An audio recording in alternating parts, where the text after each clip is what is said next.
मेरे प्यारे देशवासियों नमस्कार।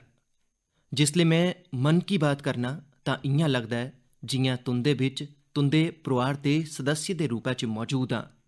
साड़ियां निक्कियां निक्कियां गल्लां जिहड़ियां एक दूए गी किश सखाई जान, जीवन दे खट्टे मिट्ठे तजुर्बे जिहड़े जी भरियै जीने दी प्रेरणा बनी जान।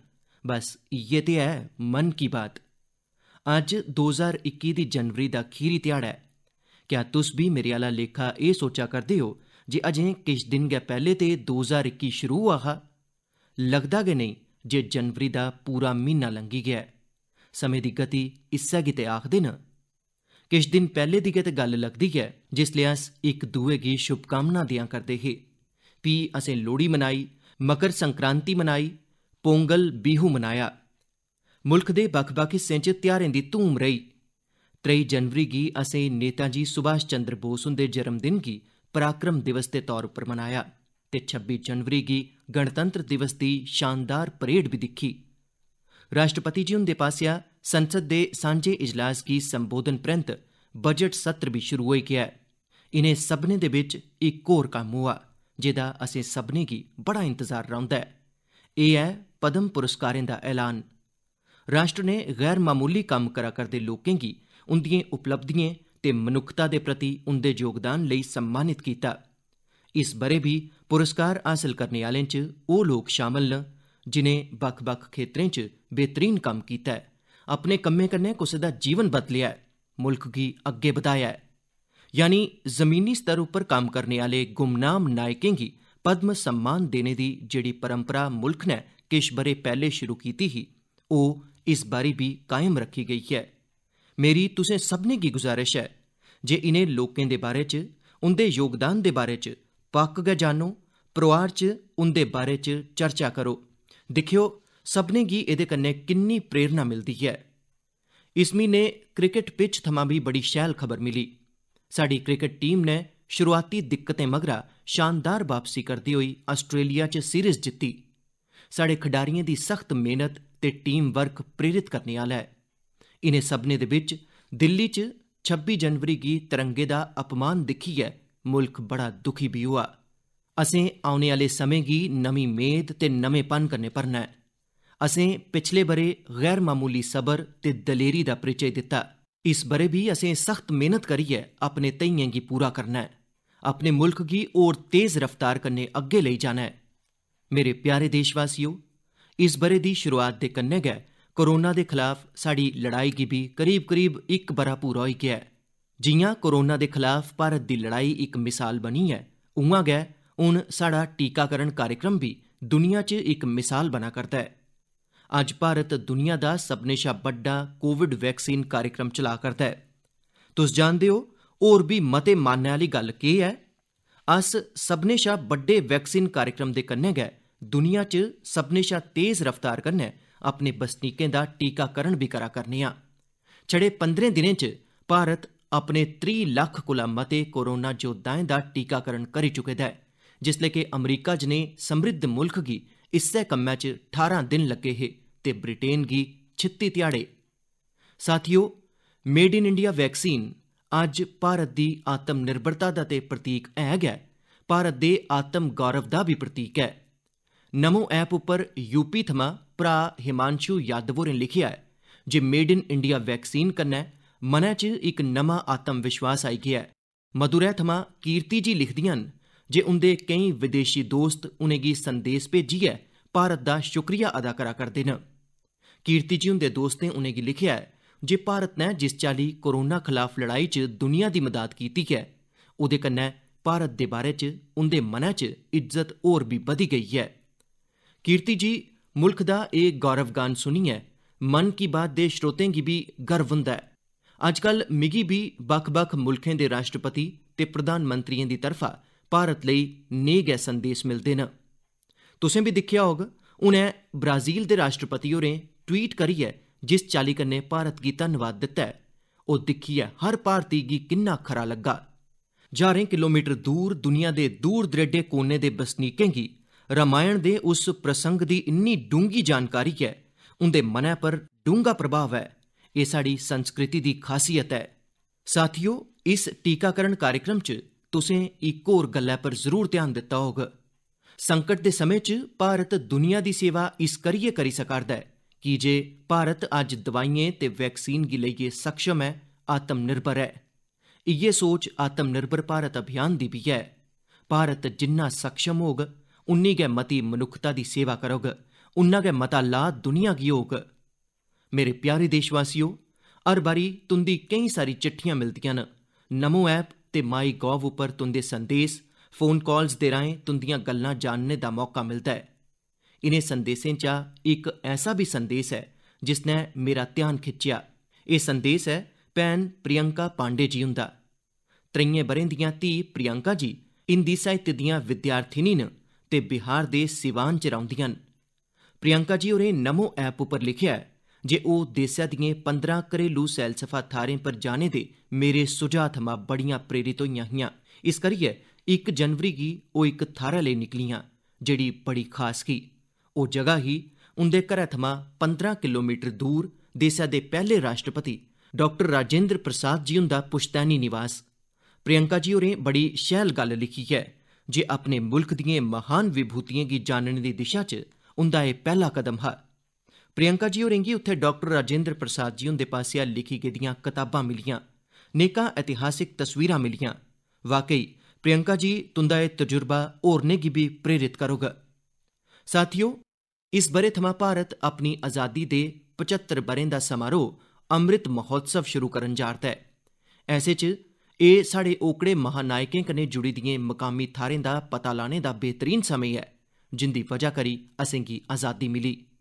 साथियो, अस आज़ादी दे आंदोलन ते बिहार दी गल्ल करा करने आं तां में नमो ऐप पर गै कीती गेदी इक होर टिप्पणी दी भी चर्चा करना चाहंग। मुंगेर दे रौह्ने आह्ले जयराम विप्लव जी होरें मिगी तारापुर शहीद दिवस दे बारे च लिखेआ है। 15 फरवरी 1932 1932 गी देशभक्तें दी इक टोली दे केईं वीर नौजवानें दी अंग्रेजें बड़ी गै बेरैह्मी कन्नै हत्या कर दित्ती ही। उंदा इकमात्र अपराध एह् हा जे ओह् वंदे मातरम ते भारत माता दी जय दे नारे ला करदे हे। मैं उनें शहीदें गी नमन करना ते उंदी दलेरी गी पूरी श्रद्धा कन्नै चेता करना। मैं जयराम विप्लव जी होरें गी धन्नवाद देना चाह्न्ना। ओह् इक ऐसी घटना गी देसै दे सामने लेइयै आए जिस पर उन्नी चर्चा नेईं होई सकी जिन्नी होनी लोड़चदी ही। मेरे प्यारे देशवासियो, भारत दे हर हिस्से च, हर शैह्र, कस्बे ते ग्रां च आज़ादी दी लड़ाई पूरी ताकत दे कन्नै लड़ी गेई ही। भारत भूमि दे हर कोने च ऐसे महान सपूतें ते वीरांगनाएं जन्म लैता जिनें राष्ट्र लेई अपना जीवन कुर्बान करी दित्ता। ऐसे च एह् बड़ा महत्वपूर्ण है जे साढ़े लेई कीते गेदे उंदे संघर्शें ते उंदे कन्नै जुड़ी दियें यादें गी अस संजोइयै रखचै ते एह्दे लेई उंदे बारे च लिखियै अस अपनी औने आह्ली पीढ़ियें आस्ते उंदियें यादें गी जींदा रखी सकने आं। मैं सभनें देशवासियें गी ते खास करियै अपने युवा साथियें गी आह्वान करना जे ओह् देसै दे सुतंत्रता सेनानियें दे बारे च, आज़ादी कन्नै जुड़ी दियें घटनाएं दे बारे च लिखन। अपने इलाके च सुतंत्रता संग्राम दे दौर दी वीरता दियें गाथाएं दे बारे च कताबां लिखन। हून जिसले कि भारत अपनी आज़ादी दे 75 ब'रे मनाग तां तुंदा लेखन आज़ादी दे नायकें दे प्रति उत्तम श्रद्धांजलि होग। युवा लखारियें आस्ते इंडिया 75 दे नमित्त इक पैह्लकदमी शुरू कीती जा'रदी है। एह्दे कन्नै सभनें राज्यें ते भाशाएं दे युवा लखारियें गी प्रोत्साहन मिलोग। देसै च मती गिनतरी च ऐसे विशें पर लिखने आह्ले लखारी त्यार होङन जिंदा भारती विरासत ते संस्कृति उप्पर बड़ा गैह्रा अध्ययन होग। असें ऐसी उभरदी प्रतिभाएं दी पूरी मदाद करनी है। एह्दे कन्नै भविक्ख दी दिशा तैऽ करने आह्ले थॉट लीडर्स दा इक वर्ग भी त्यार होग। मैं अपने युवा मित्रें गी इस पैह्ल दा हिस्सा बनने ते अपने साहित्यिक कौशल दा मते थमां मता इस्तेमाल करने लेई साद्दा दिन्ना। एह्दे कन्नै जुड़ी दियां जानकारियां शिक्षा मंत्रालय दी वैबसाइट थमां हासल करी सकदे न। मेरे प्यारे देशवासियो, मन की बात च श्रोतें गी केह् पसंद औंदा ऐ एह् तुस गै बेह्तर जानदे हो, पर मिगी मन की बात च सभनें शा खरा एह् लगदा ऐ जे मिगी बड़ा किश जानने, सिक्खने ते पढ़ने गी मिलदा ऐ। इक चाल्ली नै परोक्ष रूपै कन्नै तुंदे सभनें कन्नै जुड़ने दा मौका मिलदा ऐ। कुसै दी कोशिश, कुसै दा जज्बा, कुसै दा मुल्ख लेई किश करी दस्सने दा जुनून, एह् सब मिगी बड़ा प्रेरित करदे न, ऊर्जा कन्नै भरी दिंदे न। हैदराबाद दे बोयिनपल्ली च इक मकामी सब्जी मंडी किस चाल्ली अपनी जिम्मेदारी गी निभा करदी ऐ, एह् पढ़ियै भी मिगी बड़ा खरा लग्गा। असें सभनें दिक्खेआ ऐ जे सब्जी मंडियें च नेकां वजह करी बड़ी सब्जी खराब होई जंदी ऐ। एह् सब्जी इद्धर उद्धर फैलदी ऐ, गंदगी भी फैलांदी ऐ। पर बोयिनपल्ली दी सब्जी मंडी ने तय कीता जे हर रोज बचने आह्ली इनें सब्जियें गी इयां गै सुट्टेआ नेईं जाग। सब्जी मंडी कन्नै जुड़े दे लोकें तय कीता एह्दे कन्नै बिजली बनाई जाग। बेकार होई दी सब्जियें कन्नै बिजली बनाने दे बारे च शायद गै तुसें कदें सुनेआ होऐ। इ'यै ते इनोवेशन दी ताकत ऐ। अज्ज बोयिनपल्ली दी मंडी च पैह्ले जेह्ड़ा कचरा हा, अज्ज उस्सै कन्नै वेल्थ क्रिएट होआ'रदी ऐ। इ'यै ते कचरे थमां कंचन बनाने दी यात्रा ऐ। उत्थे हर रोज करीब 10 टन कचरा निकलदा ऐ। इसी इक प्लांट च किट्ठा करी लैता जंदा ऐ।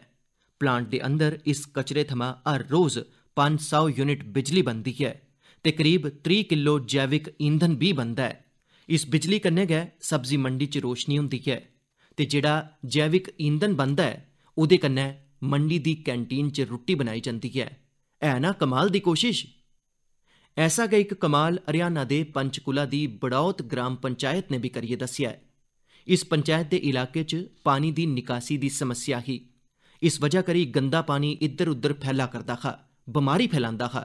पर बड़ौत दे लोकें तय कीता जे इस बेकार पानी थमां भी वेल्थ क्रिएट करगे। ग्राम पंचायत ने पूरे ग्रां थमां औने आह्ले गंदे पानी गी इक जगह किट्ठा करियै फिल्टर करना शुरू कीता ते फिल्टर कीता गेदा एह् पानी हून ग्रां दे करसान खेतरें च सिंचाई लेई इस्तेमाल करा करदे न। यानी प्रदूषण, गंदगी ते बमारियें थमां छुटकारा भी ते खेतरें च सिंचाई भी। साथियो, पर्यावरण दी राखी कन्नै कि'यां आमदन दे रस्ते भी खुलदे न, एह्दी इक मिसाल अरुणाचल प्रदेश दे तवांग च भी दिक्खने गी मिली। अरुणाचल प्रदेश दे इस प्हाड़ी इलाके च सदियें थमां मोन शुगु नांऽ दा इक पेपर बनाया जंदा ऐ। एह् कागज इत्थूं दे मकामी शुगु शेंग नांऽ दे इक बूटे दी छाल कन्नै बनांदे न। इस करियै इस कागज गी बनाने लेई दरख्तें गी नेईं बड्ढना पौंदा ऐ। एह्दे अलावा इसी बनाने च कुसै रसैन दा इस्तेमाल भी नेईं होंदा ऐ। यानी एह् कागज पर्यावरण लेई भी सुरक्षित ऐ ते सेह्त लेई भी। इक ओह् भी समें हा जिसलै इस कागज दा निर्यात होंदा हा, पर जिसलै आधुनिक तकनीक कन्नै बड्डी मात्रा च कागज बनन लगे तां एह् मकामी कला बंद होने दी कगार उप्पर पुज्जी गेई। हून इक मकामी समाजी कार्यकर्ता गोम्बू ने इस कला गी परतियै जींदा करने दा जतन कीता ऐ। एह्दे कन्नै इत्थें दे आदिवासी भ्राएं भैनें गी रोजगार भी मिला करदा ऐ। मैं इक होर खबर केरल दी दिक्खी ऐ जेह्ड़ी असें सभनें गी अपनी जिम्मेदारियें दा एहसास करोआंदी ऐ। केरल दे कोट्टायम च इक दिव्यांग बजुर्ग न, NS राजप्पन साहब। राजप्पन जी लकवे दे कारण चलने च असमर्थ न, पर एह्दे कन्नै साफ सफाई दे प्रति उंदे समर्पण च कोई कमी नेईं आई ऐ। ओह् पिछले केईं ब'रें थमां किश्ती कन्नै वेम्बनाड झील च जंदे न ते झील च सुट्टी गेदी प्लास्टिक दियां बोतलां बाह्र कड्ढियै लेई औंदे न। सोचो, राजप्पन जी हुंदी सोच किन्नी उच्ची ऐ। असें गी बी राजप्पन जी हुंदे थमां प्रेरणा लेइयै स्वच्छता लेई जित्थें मुमकिन होऐ अपना योगदान देना लोड़चदा ऐ। मेरे प्यारे देशवासियो, किश दिन पैह्ले तुसें दिक्खेआ होग अमरीका दे सैन फ्रांसिस्को थमां बेंगलुरु लेई इक नॉन स्टॉप डुआरी दी कमान भारत दियें 4 महिला पायलटें सांभी। 10,000 किलोमीटर थमां भी मता लम्मा छिंडा तय करियै एह् डुआरी 250 कोला मते यात्रियें गी भारत लेइयै आई। तुसें इस बारी 26 जनवरी दी परेड च भी गौर कीता होग, जित्थे भारती वायुसेना दी 2 महिला अफसरें नमां इतिहास रची दित्ता ऐ। खेतर कोई भी होऐ, देसै दियें महिलाएं दी भागीदारी लगातार बधै करदी ऐ। पर अक्सर अस दिक्खने आं जे मुल्ख दे ग्राएं च होआ'रदे इस किस्मै दे बदलाव दी उन्नी चर्चा नेईं होई पांदी। इस करियै जिसलै मैं इक खबर मध्य प्रदेश दे जबलपुर दी दिक्खी तां मिगी लग्गा जे एह्दा जिक्र ते मिगी मन की बात च पक्क गै करना लोड़चदा। एह् खबर बड़ी प्रेरणा देने आह्ली ऐ। जबलपुर दे चिचगांव च किश आदिवासी महिलां चावलें दी इक मिल च ध्याड़ी पर कम्म करदियां हियां।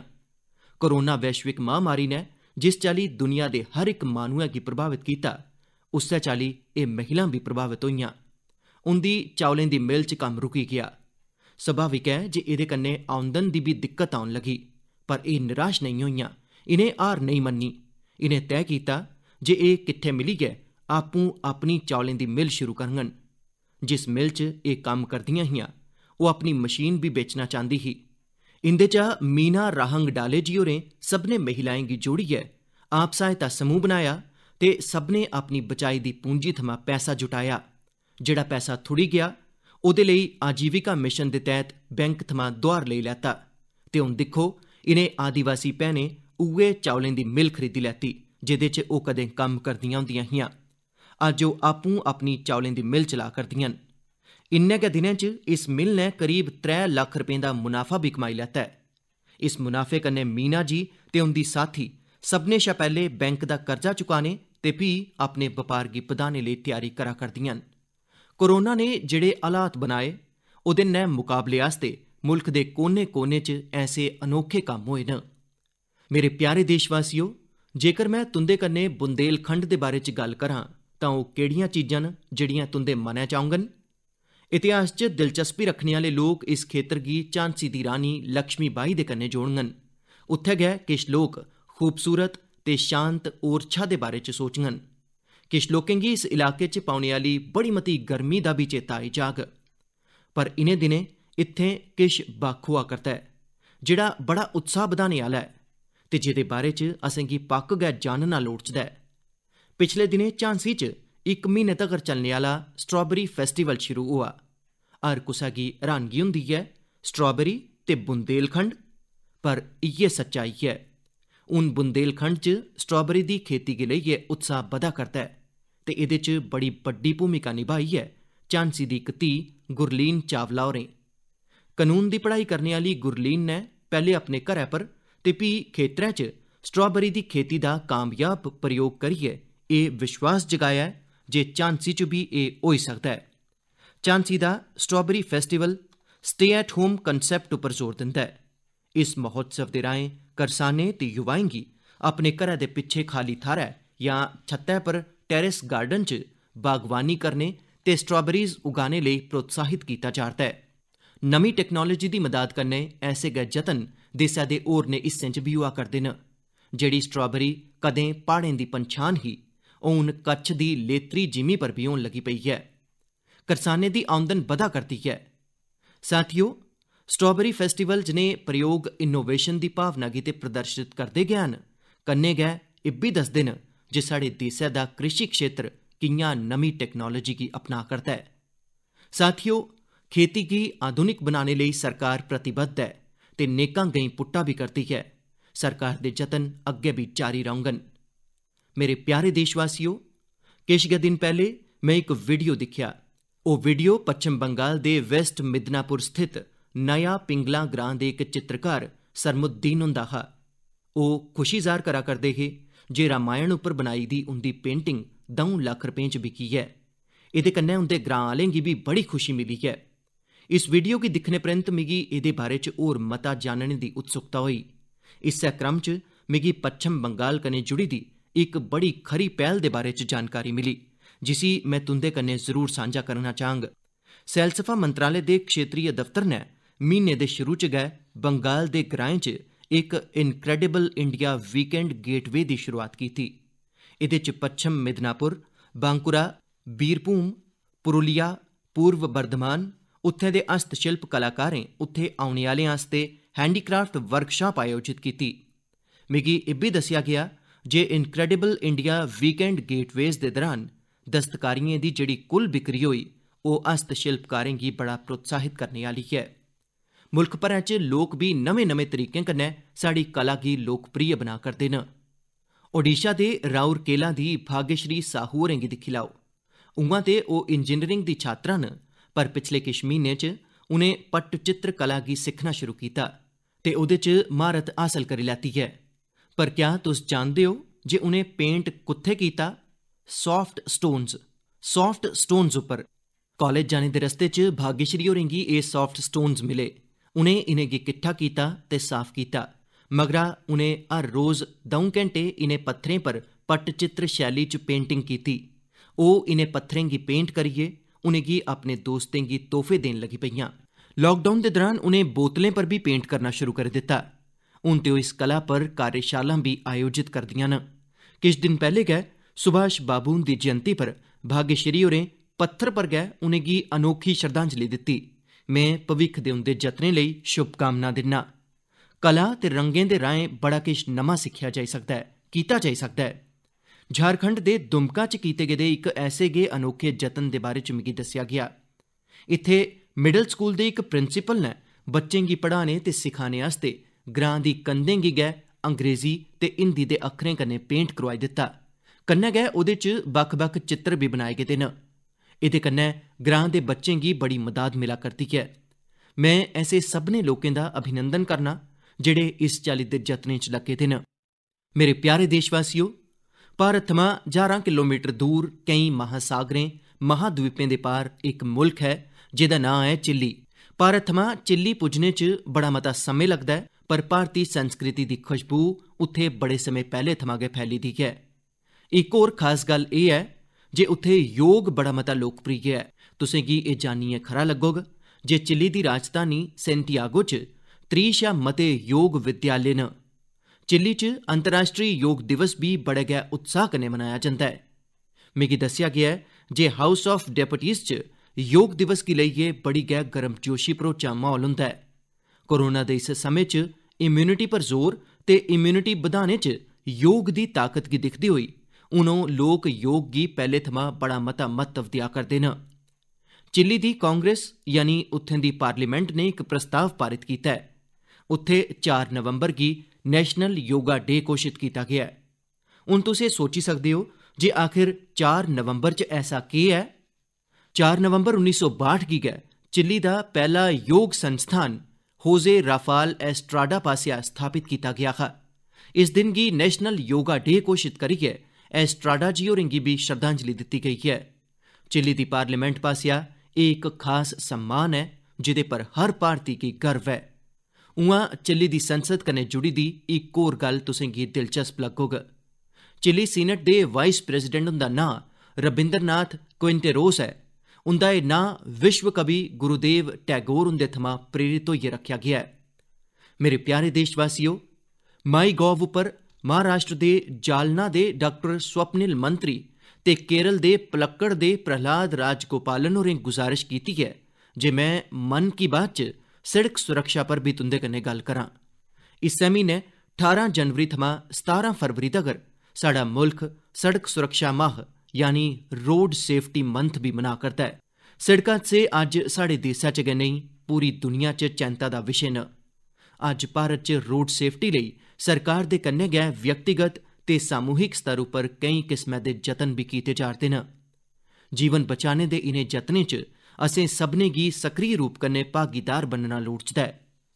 साथियो, तुसें ध्यान दित्ता होग सीमा सड़क संगठन जेह्ड़ियां सड़कां बनांदा है ओह्दे शा लंघदे होई तुसें गी बड़े गै नमें किस्मा दे स्लोगन दिक्खने गी मिलदे न। This is highway not runway जां फ्ही be mister late then late mister. एह् स्लोगन सड़कै पर सावधानी बरतने गी लेइयै लोकें गी जागरूक करने च बड़े असरदार होंदे न। हून तुस भी ऐसे गै इनोवेटिव स्लोगन जां कैच फ्रेजेस माई गॉव उप्पर भेजी सकदे हो। तुंदे खरे स्लोगन्स भी इस अभियान च इस्तेमाल च आने जाङन।